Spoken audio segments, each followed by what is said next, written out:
మీరందరూ రేపు ప్రాముఖ్యత ఏంద్ర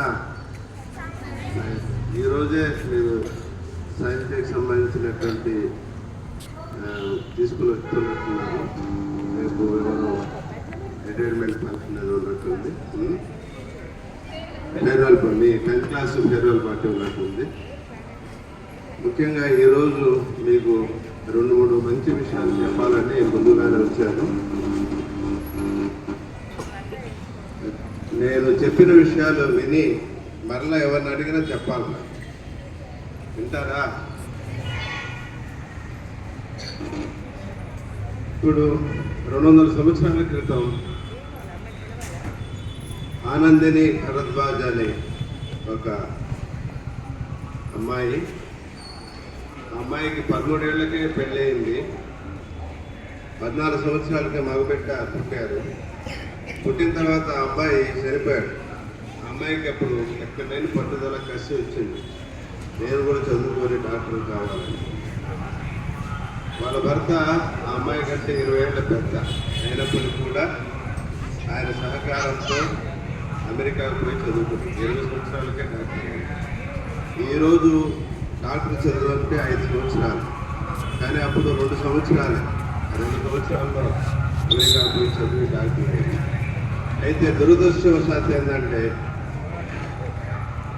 అమెరికాకు ఆడవాళ్ళు పోవడం, ఇతర దేశాలకు పోవడం నచ్చని ఆయుర్వేద డాక్టర్లు అమ్మాయి బాగలేకపోయినా వైద్యం చేయలేదు. కాబట్టి ఆమె సరైన వైద్యం దొరక్క ఆమె కూడా అక్కడ వాతావరణం పడక చిన్న వయసులోనే చనిపోయింది. అంటే మొట్టమొదటి లేడీ డాక్టర్ ఎవరంటే ఆనందిని భరద్వాజ్. అంటే ఈరోజు మనం ఎన్నో అనుభవిస్తున్నాం. స్వేచ్ఛ స్వాతంత్రం, ముఖ్యంగా ఆడపిల్లకాయలకి చాలా రెస్ట్రిక్షన్స్ ఉన్నాయి. ఆ రెస్ట్రిక్షన్లో అద్భుతాలు చేసిన వ్యక్తుల గురించి మనం అర్థం చేసుకోవాలి. అలాగే రేపటి గురించి కూడా నేను 2 మాటలు చెప్పాలనుకుంటున్నాను.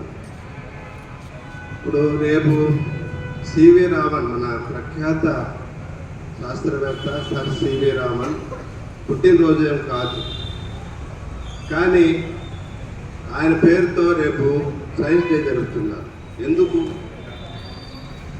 ఎందుకురా? ఆయన 1928 సంవత్సరంలో ఏం కనుక్కున్నాడు? ఎవ్వరికి అంతుపట్టని రామన్ ఎఫెక్ట్ను కనుక్కున్నారు. అందరూ ఏమనుకుంటారా? సముద్రంలో నీళ్లు నీలి రంగులో ఉండేదానికి కారణం ఏమనుకుంటారు? నీళ్ళే అలా ఉన్నాయని అనుకుంటారు. చూస్తే తెల్లగా ఉంటాయి. కారణం ఏంది? ఆ రిఫ్లెక్షన్, ఆకాశంలో ఉండే మబ్బు రిఫ్లెక్షన్ వల్ల మనకు అది అవుతుంది. దాన్ని ఆయన కనుక్కున్న దానికి ప్రపంచం అంతా ఆశ్చర్యపోయి ఆ రోజుల్లో ఆయనకి నోబెల్ ప్రైజ్ ఇచ్చారు. కాబట్టి ఆ శుభ సందర్భాన్ని తీసుకొని మనం ఈరోజు చెప్పుకుంటున్నాం.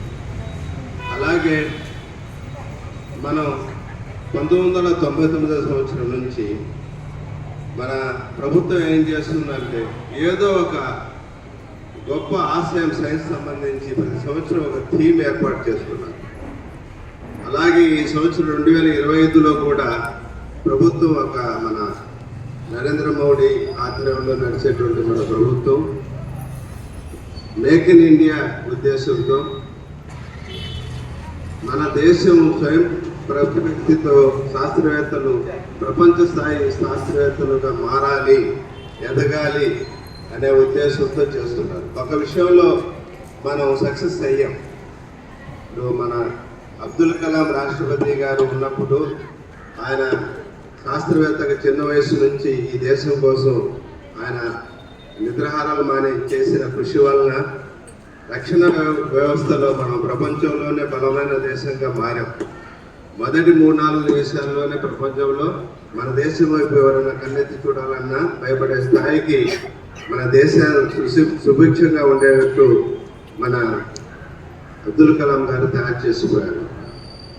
ఇప్పుడు ఇంచుమించు 40,000 కోట్లు మన ఇతర దేశాలకి ఈ రక్షణకు సంబంధించినటువంటి విషయాల్ని ఎగుమతి చేస్తున్నాం. గత 2-3 సంవత్సరాలు సంవత్సరానికి 20,000 కోట్లు తగ్గకుండా మనమే ఇతర దేశాలకి వాళ్ళకి కావాల్సినటువంటి టెక్నాలజీని మనం చేస్తున్నాం. ఆ విధంగా మనం అలా తయారై చేసుకున్న దానికి కారణం మన నెల్లూరు ముద్దుబిడ్డ ఒక ఆయన ఉన్నారు, డాక్టర్ గుండ్రా సతీష్ రెడ్డి గారని. ఆయన మహిమలూరే, ఆత్మకూరు దగ్గర ఉండే మహిమలూరులో పుట్టారు. ఆయన ఇంచుమించు 25 సంవత్సరాలు అబ్దుల్ కలాం గారితో వాళ్ళు పనిచేశారు. ఆయన ఆర్సీఐ డైరెక్టర్గా హైదరాబాద్లో పనిచేశారు. అలాగే మన డిఆర్డిఓ చైర్మన్గా పనిచేశారు. కోవిడ్ టైంలో ఆయన చేసిన సేవలు అంతా ఇంత కాదు. దేశంలో ఉండే ఈ కోవిడ్ బారిన పడిన వ్యక్తులకి లక్షలాది మందికి, కోట్లాది మందికి ఆయన అండగా నిలబడి ఎన్నో పరికరాలు తయారు చేసి, ఎన్నో మందులు తయారు చేసి అందరినీ అండగా నిలబెట్టారు. ఆ విధంగా డిఫెన్స్ పరిస్థితుల్లో మన దేశం ఎంతో ముందుంది. అలాగే సైంటిఫిక్లో కూడా మన దేశం, మన యూత్ అమ్మాయిలు కానీ అబ్బాయిలు కానీ అద్భుతమైన విజయాలు సాధించి మన దేశం వైపు సైంటిఫిక్గా కూడా ఇతర దేశాలు తలెత్తి చూసే విధంగా మన ఎదిగేదానికి ఈ రేపు జరిగేటువంటి సైన్స్ డే మనకందరికీ స్ఫూర్తి నింపాలి. ఆ విధంగా మనం చిన్న వయసు నుంచే సైంటిఫిక్లో మనం శాస్త్రవేత్తలు కావాలి అని ఒక్క అమ్మాయి అయినా నా మాటలు విన్న తర్వాత బలంగా నమ్మితే వాళ్ళు అద్భుతాలు చేసేదానికి అవకాశం ఉంటుంది. మీకు కావాల్సిన మోరల్ సపోర్ట్ మా లాంటి వాళ్ళు ఎప్పుడు అందుబాటులో ఉండి ఇస్తాం. అర్థమైందా? 2 విషయాలు చెప్పాను.